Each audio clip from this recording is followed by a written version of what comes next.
Live from the mist-enshrouded mountaintop fortress that is X and Y Communications headquarters, you're listening to the world-famous Mountaintop Podcast. And now, here's your host, Scot McKay. How's it going, gentlemen? Welcome to yet another episode of the world-famous Mountaintop Podcast. My name is Scot McKay, at Scot McKay on Twitter, Clubhouse, and now TikTok and Truth Social also. Real Scot McKay on Instagram. The YouTube goodies can be found by looking up my name, SCOTMCKAY on YouTube. www.mountaintoppodcast.com is the URL where all the other goodies are found, including links to the latest monthly masterclass. And guys, if you haven't joined the Facebook group, it's the Mountaintop Summit on Facebook. We're looking for you there. We'll welcome you to talk about all things manly in a fun and interesting way that usually doesn't involve complaining about things like our ex-girlfriends. Anyway, on that note, I want to also welcome a new friend of mine today. His name is Julian Hayes II. His brand is The Art of Fitness in Life, and he is the author of Body Architect. He's from Nashville, Tennessee, and we're going to talk about an exceptionally fascinating topic today, which is how to be more mature without getting old. Now, we all want the existential, cognitive, and wisdom-oriented benefits of having walked on God's green earth for the amount of time we have. But man, we just don't like growing old and stodgy and becoming one of those old get off my lawn guys. You know, as much as we want God's green earth to stay green, right? You probably got to let kids walk through your green lawn sometimes. But enough about me. Today's guest, as I just mentioned, is named Julian Hayes II. Julian, welcome, man. What is up, Scott? How is it going out there? Thank you so much for having me on. Well, it's a beautiful day, as I'm sure it is in Nashville. You know, Nashville is one of the most underrated, beautiful places in the US of A, I think. Absolutely. It used to be one of America's best kept secrets, but I think the word is out there now, especially over the last few years. Nashville looks so different compared to what it looked like when I was growing up here. Yeah, you know, I think it's much like the old slogan, orange juice, it's just not for breakfast anymore. Nashville, Tennessee is not just for country music anymore. No. Would you agree? Absolutely. It's funny. I had some friends here from that I went to medical school with during my brief time there, and they came here and they thought that it was just country music. And they're like, wow, Nashville's really not that bad. I thought it was just going to be honky-tonking. And I was like, yeah, there's a giant strip of honky-tonk bars, but, you know, there's rooftops. We have all different types of scenes now that it's just that the country music is the branding. That's what gets people, you know, that's what it's known for. But just like any other business, you have different subdivisions and subcategories as well. That's great as well. Just like Apple. Apple doesn't just have the iPhone. They're going to have the MacBook and other gadgets as well. Crystal clear. Gotcha, man. It's a nice place. I've spent a lot of time in Tennessee, and that part of the world is just magnificent. So you and I are going to talk about this idea of becoming more mature without getting old. We made friends immediately and talked about a lot of things before we clicked record on this particular episode. But we made it a point not to talk about today's topic at all because I really wanted to save it and see where the conversation went. And so what I'm going to do is, first of all, let's talk about your brand a little bit, Julian. What caused you to focus on the art of fitness in life? And then we'll go ahead and dive right into some of those ways where we can spend a longer time on this earth without getting old prematurely. Mm-hmm. So as promised, first of all, tell us a little bit about the art of fitness in life, Julian. Yes. So it is, as it sounds, the art of fitness in life. So it is a combination of life and fitness, because I believe those two things synergistically need to be aligned together. Because a lot of times, if we have fitness and health problems, it's really just a masquerade of like having life problems. Just like I think in the dating world, where you don't really have dating issues, you probably have life issues. And there's something that you need to work on with yourself. And I've always been involved in health, and from a young age. And I think this probably stemmed from just seeing different family members suffer needlessly and not take care of their health to the best of their ability. And so this led me down to medical school. And during that year of medical school, I left after my first year. I had a lot of crazy encounters in New York, because New York is totally different from Nashville. It blew my mind. It's the first time going up there. And I named the company that mainly because I like the word art, but also because of the things I mentioned beforehand. And over time, I have this curiosity of I just think that in terms of human potential, there's a lot that we're leaving on the table. And I just went down different rabbit holes, and I continually learn and reach out to people to learn about this world of aging and how we can age more gracefully and be longer on this earth, but not just living longer, but also having a high quality life as well, because no one wants to be 100 years old and is totally dependent on someone and doesn't have the mental acuity to do anything. Yeah, for sure. You know, you talked about being in medical school for a year. I had an even shorter tenure in medical school than you did, meaning I didn't go at all. I understand how New York can pretty much blow people's minds. It's a completely different world compared to just about anywhere, frankly. Mm-hmm. I've been a lot of places, but New York kind of stands alone. And as you were talking, I was thinking, you know, the medical profession, being a medical doctor, an MD, is very scientific. And you said you liked the word art. And it's interesting how a lot of times when we think about our health, we really do take it to a scientific level almost by default. We start to think, okay, what vitamins do I need to take? What is the scientific way I'm going to lose weight? How does the body work? How is body chemistry composed? All those things, you know? And yet there kind of is an art to this overall function of living well, if you will.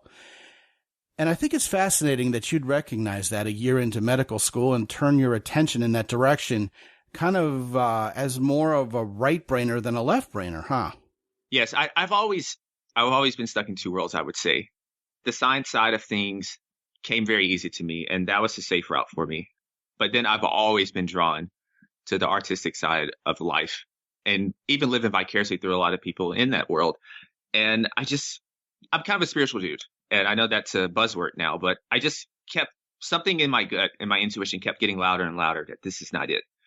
And I just really thought about it that, okay, maybe this is my purpose. Maybe my unique angle is to combine these two worlds. But yes, let's look at the science and everything, but let's also bring some of the aspects of the arts and mesh those two things together. Because like you said, I think a lot of the issues now when it comes to health is we're way too scientific about it, and we don't consider the other life factors that plays a role in our health.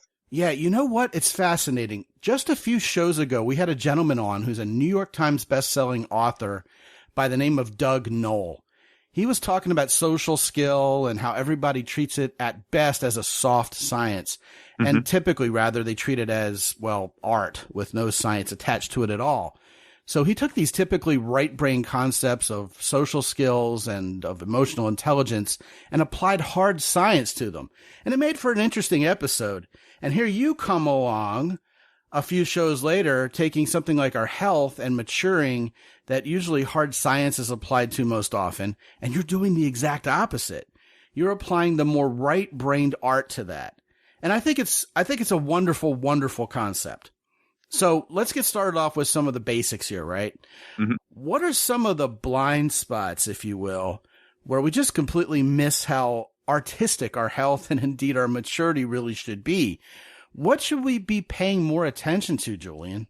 I think probably one of the biggest surprises, like you're mentioning, is that when we think about how can we age more gracefully and maintain great health and stay at the top of our game at 40, 50, 60, 70, 80 and beyond, a lot of times we might be inclined to say, what type of diet should I use? What type of training regimen should I use? And different biohacks. And look, I love all those things. I get new gadgets in typically every week.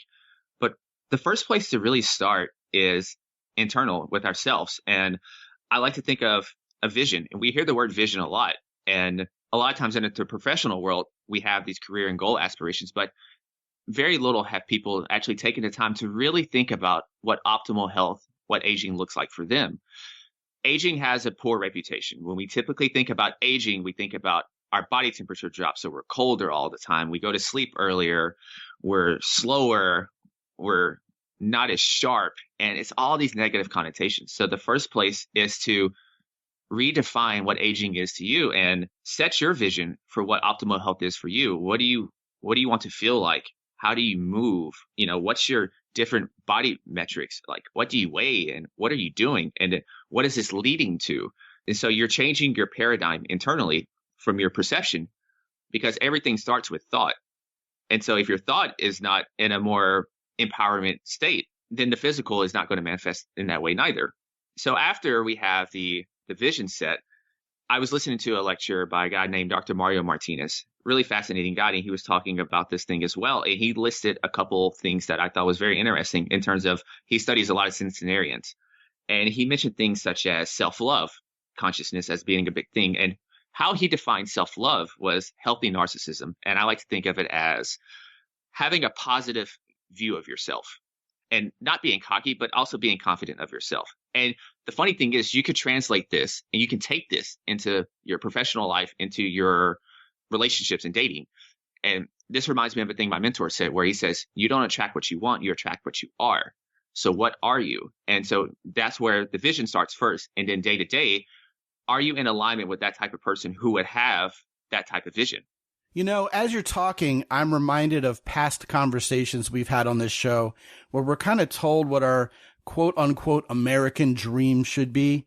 You go to college for 4 years, get an entry-level position at some company, claw your way up to middle management, have a mortgage, 2 BMWs, a wife, 2.5 kids, and a dog, and get 2 weeks of vacation a year, right?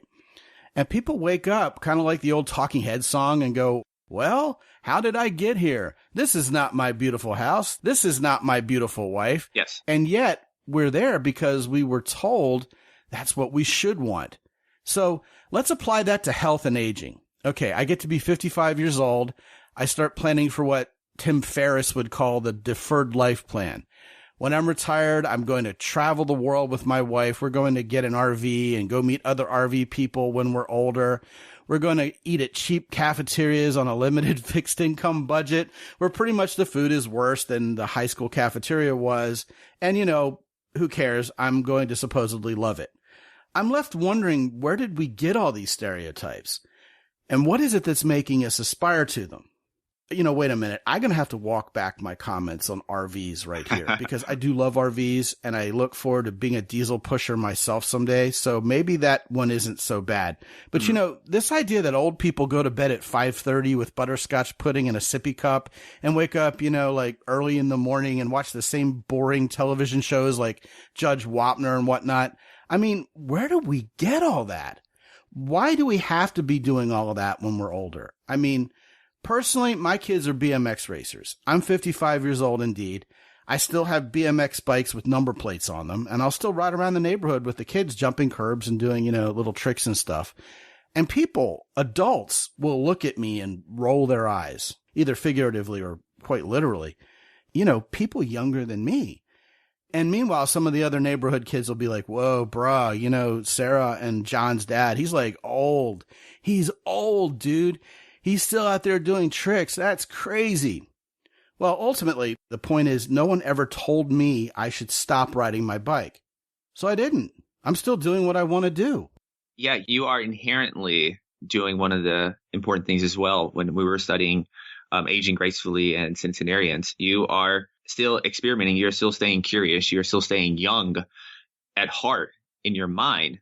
If you didn't notice, like a lot of times people who say they wait for retirement and then they're retired, a lot of those people, if you don't notice, they become sick or they might unfortunately pass away, because one of the key things in life is to have a mission, have a reason to stay alive, have something that propels you to get out of bed.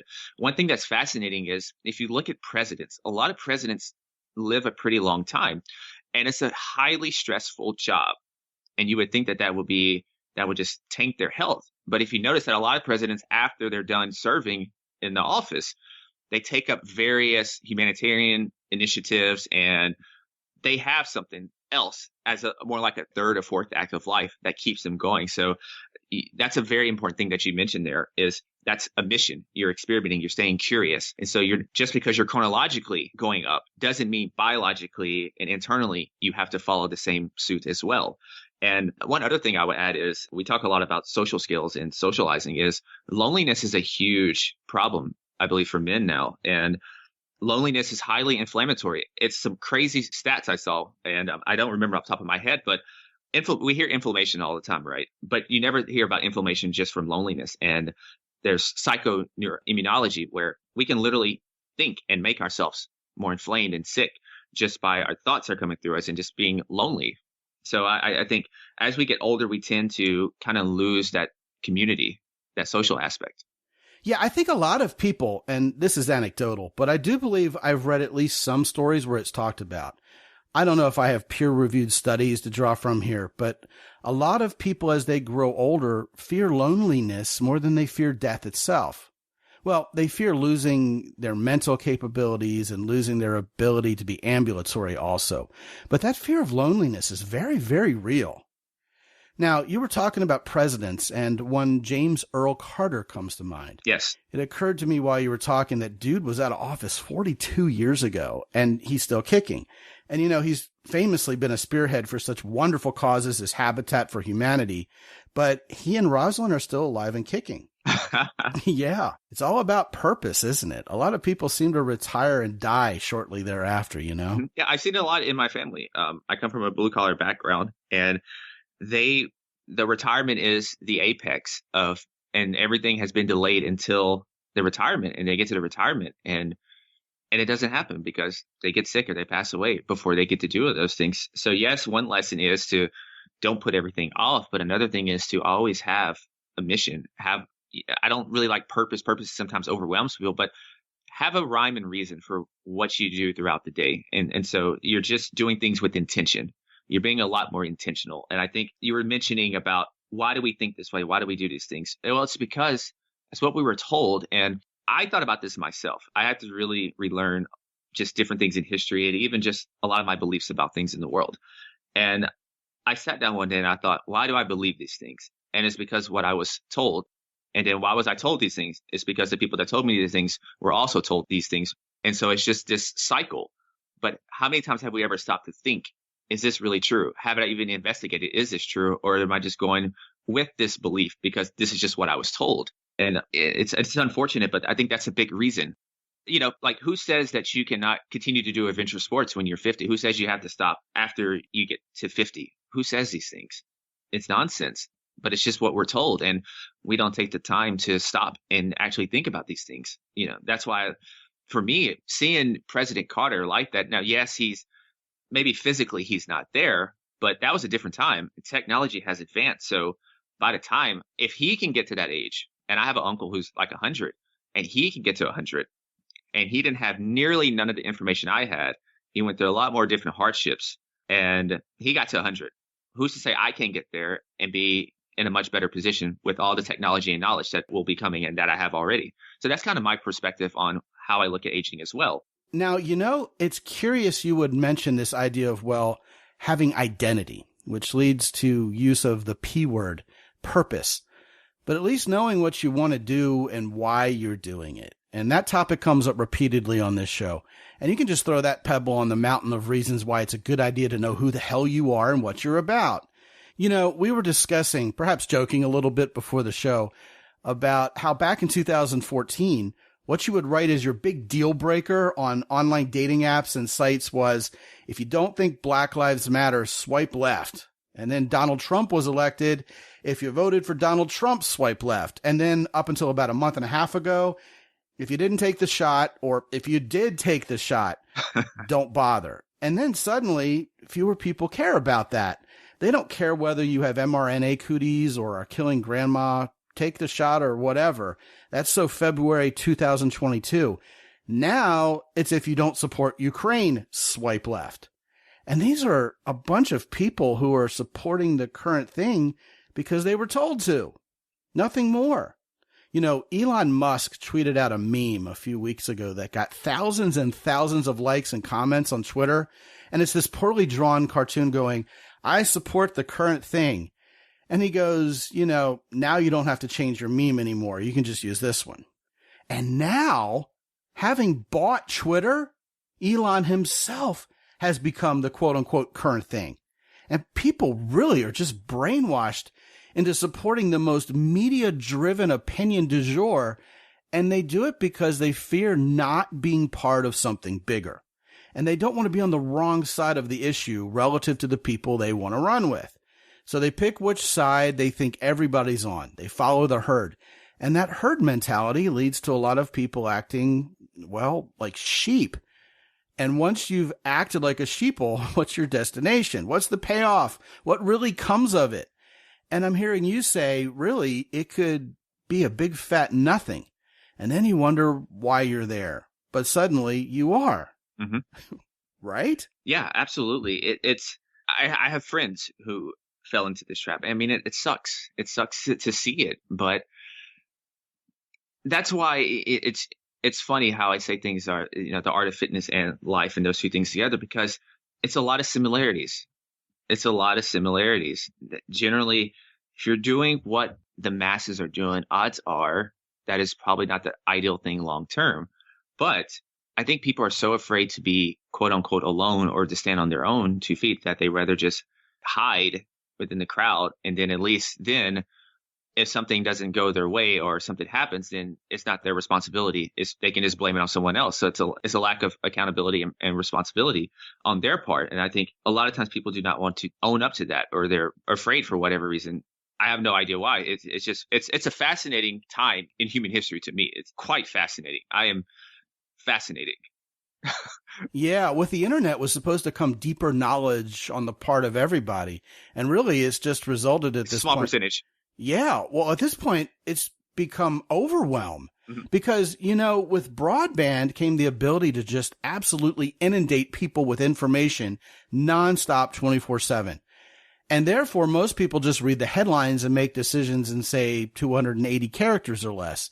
It's funny because you were talking about this idea of possibly zagging when everybody else is zigging.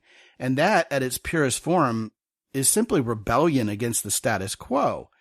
And that's no better than simply zigging with everybody else, is it? And as a matter of fact, you could become more, well, wait for it, lonely if you're the only person doing something when everybody else is doing something else. I mean, yet again, with the force majeure of the internet, you can find your echo chamber no matter how much of a whack job you are or an outlier. But there's this concept at play here of knowing who you are and what you want to do. And as long as it's something you really want to do and you find it important and fulfilling to you, not only will it help you find your honey, your soulmate, to go do that together with, but it'll give you a lot more satisfaction in life in general. You have no way of knowing this, but my wife and I are world travelers. We've been all sorts of places. So 10 years ago, we went to Machu Picchu. And I was 45, my wife was 40. And if you've ever seen the pictures of that big sugarloaf-like landform in the background of the, iconic picture everybody takes when they're there, we climbed that thing. It's called Huayna Picchu. And you have to be one of the first 200 people to sign up in the morning. So we were there like at daybreak and got in and climbed the thing. And at 45 and 40, we were the two oldest people up there. Actually, to be fair, it was strenuous, okay? So I couldn't help but comment to my wife, wow, all these poor bastards who wait till they're like 65 or 68 to retire and go see the world. You don't get to do the things we can do when we're younger.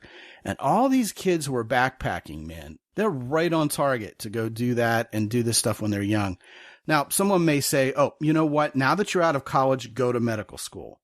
Well, that was all well and good for you, Julian. The first year, you learned a lot. And for sure, a lot of people graduate from medical school and then become a doctor. It's certainly not a waste of your life to go, but it's not a waste of your life to go do something different either, because you're more passionate about it and think that's what you ought to be doing.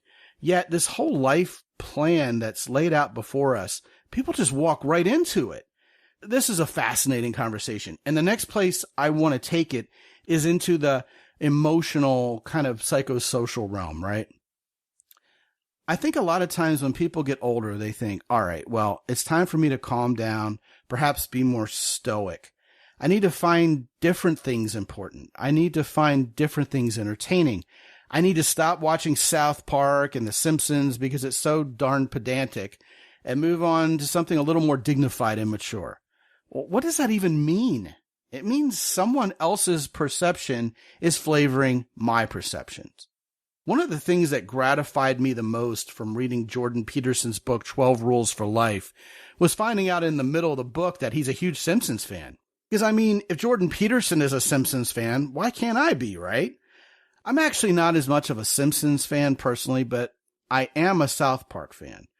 My wife and I will watch a couple episodes of South Park when we just need something brain dead to finish off our day, which is quite often in the kind of work we do, actually. But the amount of people who will come up to me and comment, you have so much enthusiasm for a guy your age. And I'll say something like, well, thank you.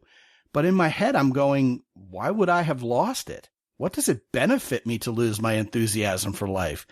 I'm still a very curious person. I still want to keep learning. I still love to crack jokes and be light. And I have this theory, Julian, if you share it with me, that I don't think people really ever wanted to grow old. I think they were just told they had to. So, in other words, I didn't really mean to have less energy and not care as much and become crankier and angrier and more jaded and be less trusting of women or whatever I am.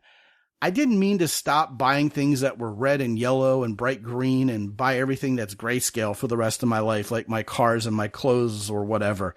It seems like when we're reminded that life's supposed to be fun and colorful and interesting, most of us will embrace that if somebody just leads us to it. Yet, where we've been led instead is this place of kind of grayscale boredom as we get older. No wonder growing old sucks for so many people, right?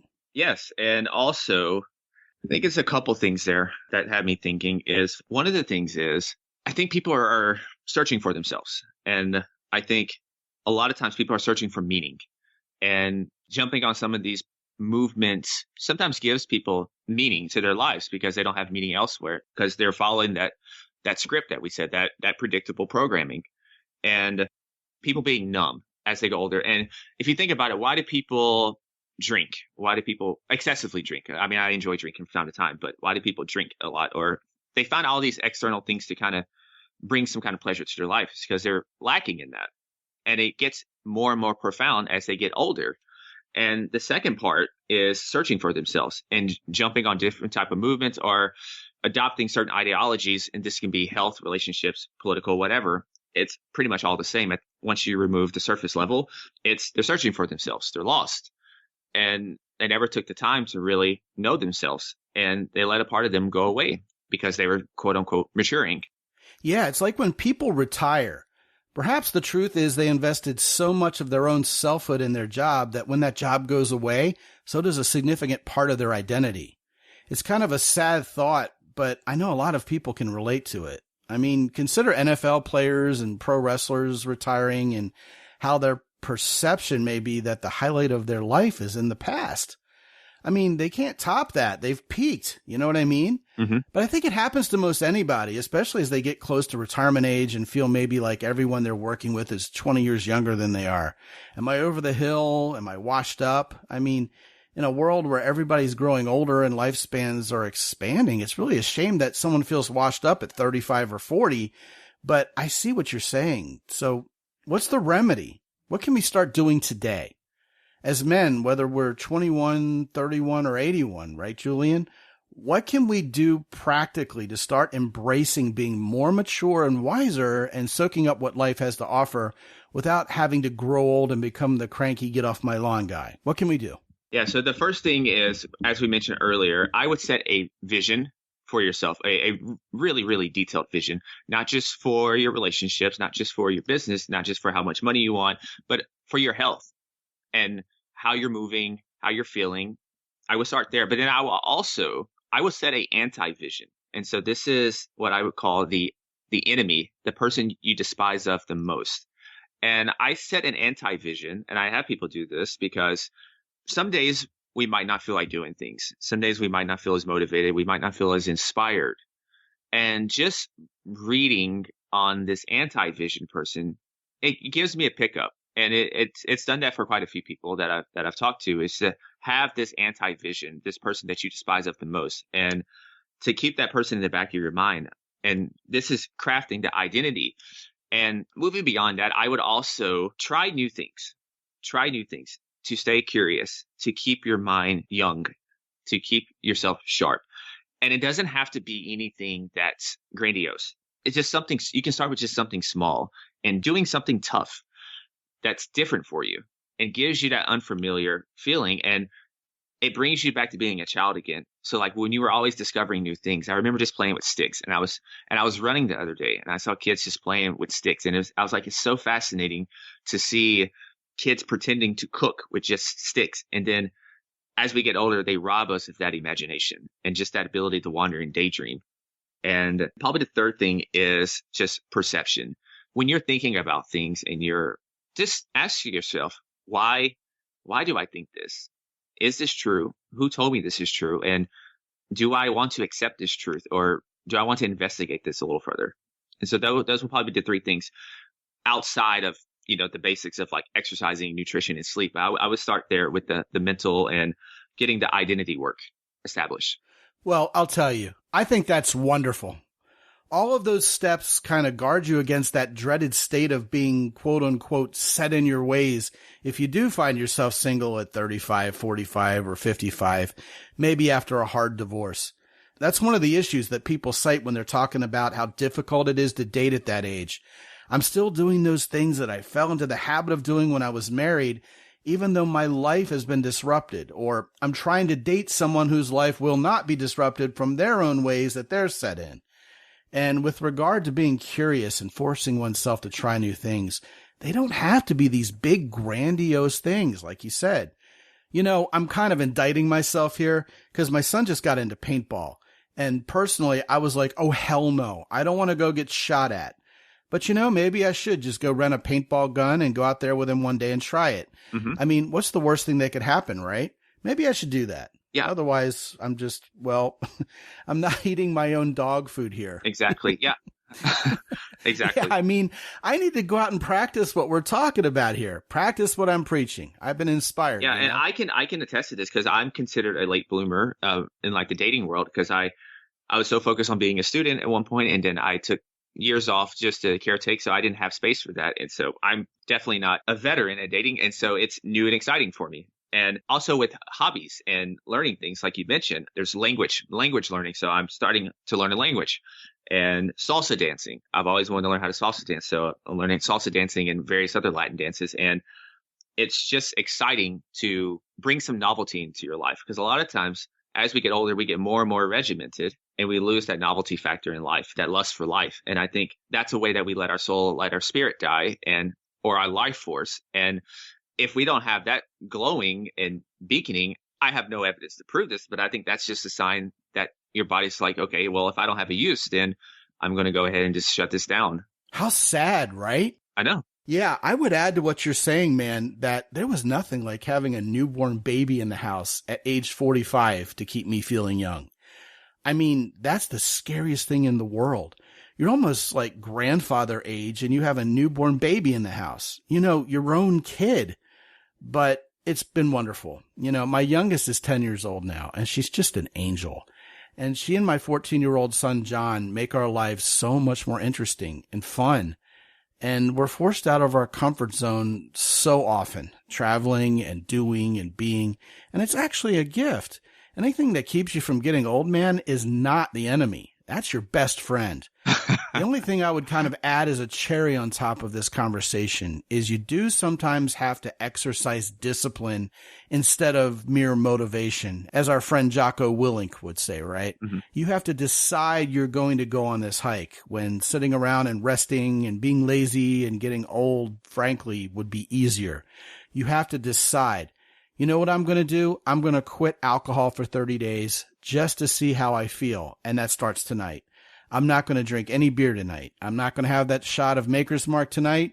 I'm going to change my habits. You have to decide these things and then just realize sooner than later, wow, that really felt great.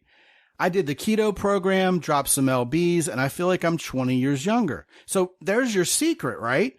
Now I feel like I'm 20 years younger, and that makes it easier to act like I'm 20 years younger while still having the wisdom of a guy my own age. So, yeah, man, for sure. This has been a fantastic conversation, and I think it's an essential one. And what I want to do, Julian Hayes, right now is point guys to your book, which is called Body Architect. Guys, I put that at the top of my Amazon influencer queue, which you can find at mountaintoppodcast.com/Amazon. And I'm also going to point you to mountaintoppodcast.com/Julian, Julian, where you can find out all about the art of fitness and life. And give us the elevator pitch version of what they're going to find when they go to that website, Julian. Yeah, you're going to, well, before I even do that, one more thing to add on top of what you were talking about is you mentioned feeling. And that is really the secret, is the feeling. So as you're setting your vision, as you're setting the anti-vision, as you're thinking about these things in life that you want and really reconstructing your identity, think about the feeling. So don't leave that kind of things out of how you're feeling and think of the ideal feelings that you want to feel. What type of feelings do you desire the most? And put those in there and then do those type of things every day. So for me, I want the feeling of growth every day. So I make sure I do things every single day. So therefore I can go to bed every night feeling like a winner. And the website, theartoffitnessandlifing.com. Yes. So there you'll see you'll see links to my podcast, and you'll see hundreds of blogs, and you also see hundreds of different episodes that will help you emotionally, physically, mentally, and emotionally upgrade your energy and entire human system. Well, you're clearly passionate about all this stuff, Julian, and it shows. And after all that time spent on it, you obviously also know what you're doing. So guys, definitely visit the website, which is mountaintoppodcast.com/Julian, and pick up your copy of Body Architect at mountaintoppodcast.com/Amazon.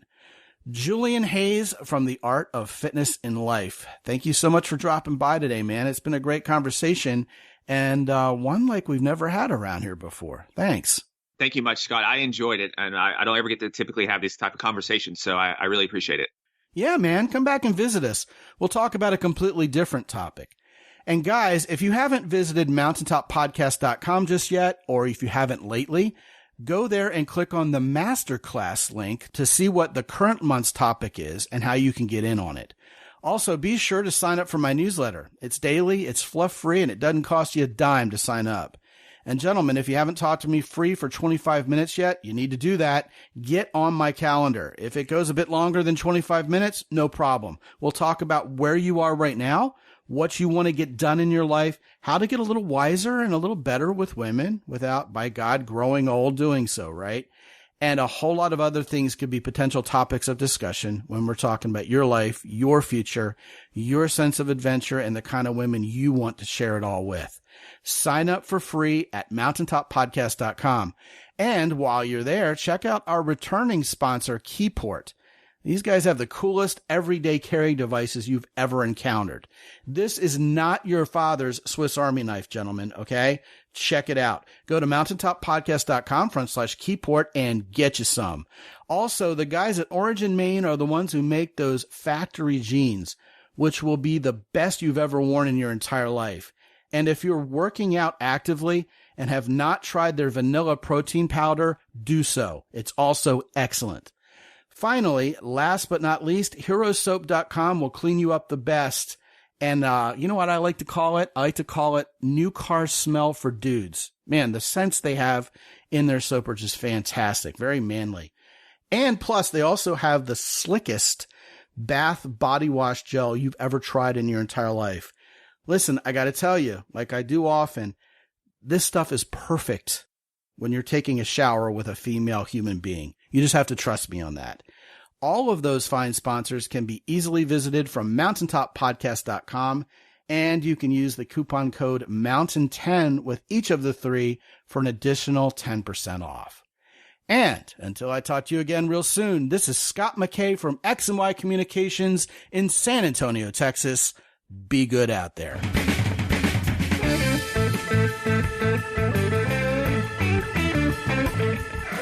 The Mountaintop Podcast is produced by X&Y Communications. All rights reserved worldwide. Be sure to visit www.mountaintoppodcast.com for show notes. And while you're there, sign up for the free X&Y Communications newsletter for men. This is Ed Roy Odom speaking for the Mountaintop Podcast.